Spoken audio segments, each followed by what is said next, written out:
Hello friends, मैं हूं Amrita famous kitchen में आपका वेलकम है। आज मेरे किचन में मिल्क केक बनने जा रहा है, तो चलिए उनकी रेसिपी देखते हैं। तो बने रहिए। तो फ्रेंड्स, मिल्क केक बनाने के लिए मैंने एक मोटे तले की कढ़ाई ली है और बस इसमें थोड़े से मैं पानी डालूँगी और मैं यहाँ फुल फैट दूध का यूज करूँगी और वो भी 1.5 kg। तो चलिए इसमें मिल्क डालते हैं। धीरे धीरे करके मैं इसमें फुल फैट डालूंगी। मैंने यहाँ 1.5 kg दूध लिया है। यहाँ पे मैंने 1.5 kg दूध लिया है और इनको अच्छे से पहले मैं उबालूंगी। तो बस अभी इस दूध में उबाल आने ही वाला है।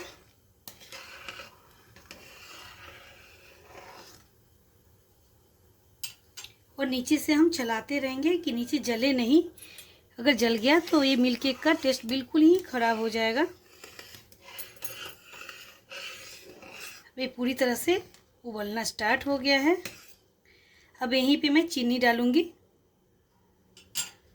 तो मिल्क केक थोड़ा मीठा ही अच्छा लगता है, तो मैं अपने हिसाब से यहाँ 1 कप से ज़्यादा यानी 1.25 कप के लगभग ये चीनी है, तो मैं इसमें डाल दूँगी।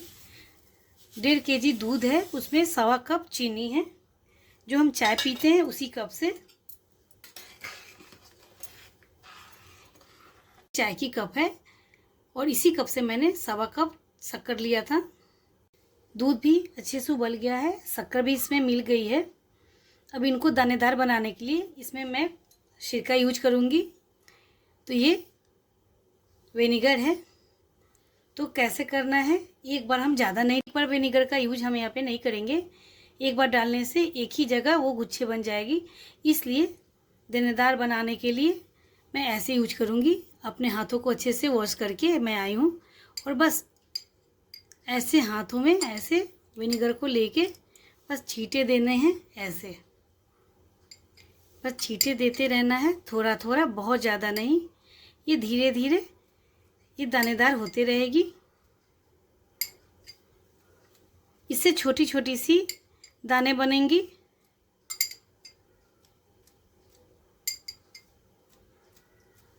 अभी के लिए इतना ही काफ़ी है।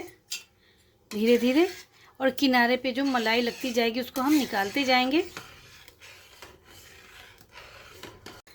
आप देख सकते हैं कितने कम छींटे देने पे विनेगर के ये दानेदार ऊपर आने लगे।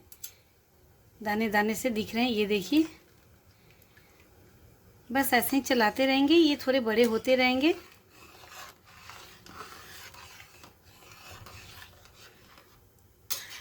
बराबर चलाना होता है, नीचे से जले नहीं।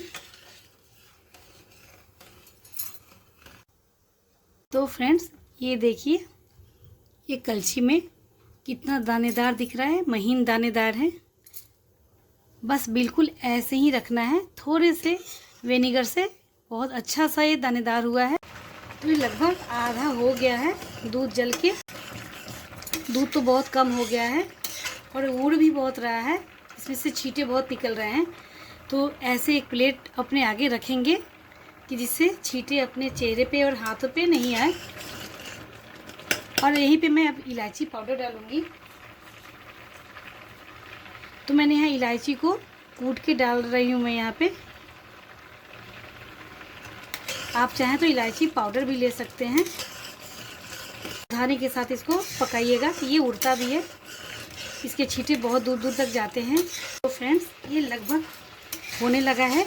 अब इसी के अंदर आधे चम्मच या 1 चम्मच देसी घी डालेंगे। तो मैं 1 चम्मच के बराबर इसमें घी डाल रही हूँ, उसे ज़्यादा नहीं डालना है। इस तरह का एक कंटेनर लिया है। अब इसमें मैं घी को लगा के, बटर पेपर हो तो आप लगा दें या फिर किसी भी पेपर को लगा सकते हैं। बस पेपर के ऊपर घी लगाना होता है और उसमें इसको हम पलट देंगे। तो फ्रेंड्स, ये हो गया है। इसको गरम गरम जो कंटेनर मैंने लिया था ना, जिसमें मैंने घी लगाया है, उसी कंटेनर में इसको बस डाल देना है। 1-2 मिनट और ऐसे पका के मैंने यहाँ कंटेनर में इसको डाल दिया है और इसको गरम गरम ही इसको पहले इसको ढक्कन से बंद करेंगे, फिर एक कपड़े में इसको लपेट देंगे जो ये बहुत देर तक गर्म रहे। मैंने ऐसे इसको पैक कर दिया क्योंकि ये कुछ देर तक इसको गर्म रखना है, और एक मोटे कपड़े में मैं इसको ऐसे लपेट दे रही हूँ। और कम से कम ये 2 घंटे के लिए मैं इसको ऐसे ही छोड़ दूँगी। फिर 2 घंटे के बाद मैं आपको दिखाती हूँ कि बनके कैसा हुआ है। यहाँ एक प्लेट लिया है बड़े साइज का, और ये मिल्क केक रेडी है। अब इसको इस प्लेट के अंदर मैं निकालूंगी। तो कुछ नहीं करना है, बस ऐसे करके इनको बाहर में निकाल लूँगी।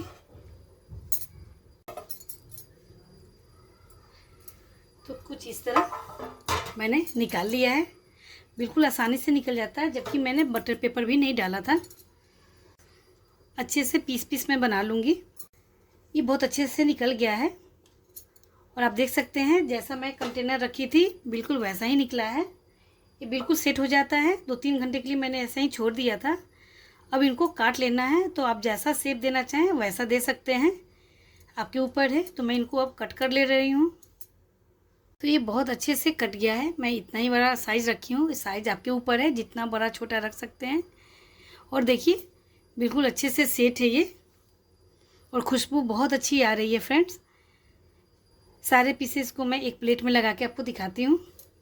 तो फ्रेंड्स कुछ इस तरह मैंने पीस में बना के रखा है। आप देख सकते हैं आपके सामने कितना खूबसूरत ये दिख रहा है, और काफ़ी टेस्टी दिख रहा है, और बिल्कुल पता नहीं चल रहा है कि ये मार्केट का है या घर का है। तो आप भी कुछ इस तरह बना सकते हैं। अब मैं इनको थोड़े से सजा लेती हूँ। तो मैं यहाँ इनमें पिस्ता डालूँगी। आपको जैसा मन करे वो चीज़ से आप सजा सकते हैं। कोई भी ड्राई फ्रूट लगा सकते हैं, नहीं भी लगाएंगे तब भी अच्छा लगेगा। तो मैंने कुछ इस तरह इनमें पिस्ता डाल के रेडी कर लिया है। आप देख सकते हैं बहुत ही सुंदर, बहुत ही प्यारे दिख रहे हैं। इस रक्षाबंधन पे अपने भाई को कुछ इस तरह मिठाई बना के खिला सकते हैं, उनको बहुत पसंद आएगा। और फिर जन्माष्टमी पे ठाकुर जी को भोग लगा सकते हैं, वो भी बहुत खुश हो जाएंगे। तो फ्रेंड्स आप भी इसको ट्राई कीजिए, आपको बेहद पसंद आएगी। पास से दिखा रही हूँ, ये देखिए कितने दानेदार ये बना है।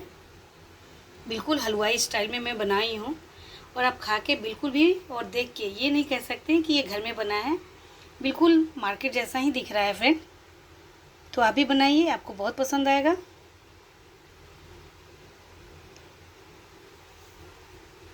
तो फ्रेंड्स अगर मेरी रेसिपी पसंद आए, मेरी वीडियो पसंद आए, तो लाइक कीजिए, सब्सक्राइब कीजिए, कमेंट्स कीजिए। फिर मिलते हैं अगले वीडियो में, तब तक के लिए बाय बाय।